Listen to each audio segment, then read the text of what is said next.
Une rencontre.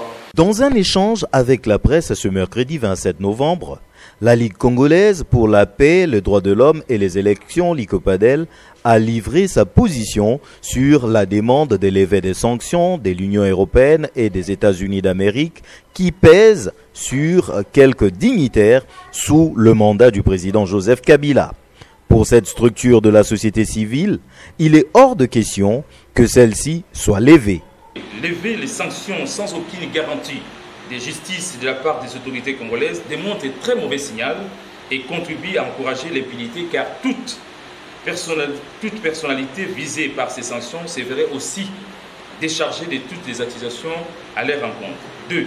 La LICOPADEL estime qu'il sera judicieux de voir les sanctions prises à l'égard des hauts dignitaires du régime de Joseph Kabila et d'autres soient maintenues tant qu'ils n'auront fait d'aucune procédure judiciaire pour leur implication dans les graves violations des droits de l'homme qui sont prévalues à la prise des sanctions et non seulement maintenues mais aussi élargies à d'autres prédateurs, auteurs de crimes contre l'humanité qui seraient même des candidats à la Cour pénale internationale. Enfin, la LICOPADEL exhorte les ministres des Affaires étrangères des pays membres de l'Union européenne d'être du côté des victimes qui veulent garder plutôt espoir de voir la justice rendue en leur faveur et que les sanctions prises à l'encontre des officiels congolais responsables de violations graves des droits de l'homme et d'autres violations nées ou récentes au processus électoral soient renouvelées au cours du conseil prévu en décembre 2019. Au cours de ces mêmes échanges, la LICOPADEL a donné également son point de vue sur la situation politique des leurs en RDC.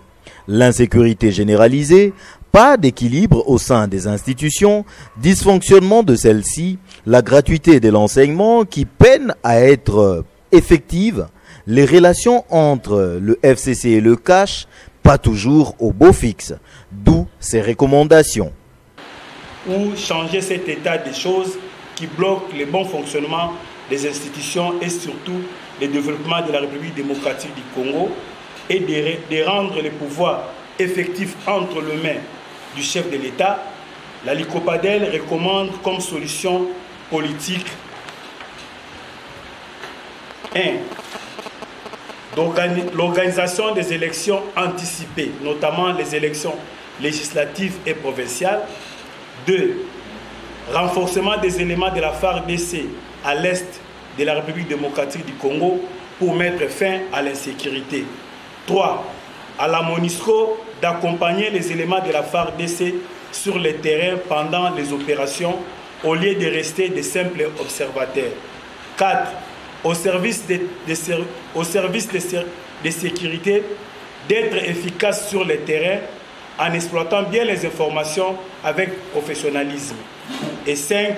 À la population d'être vigilant afin de ne pas être manipulé. Occasion faisant les larrons, la LICOPADEL a présenté son programme sur le 16 jours d'activisme pour la lutte contre les violences faites aux femmes et la journée des droits de l'homme, et aussi son rapport d'enquête et de monitoring sur la situation des droits de l'homme dans les territoires de Masimanimba dans la province du Kwilu.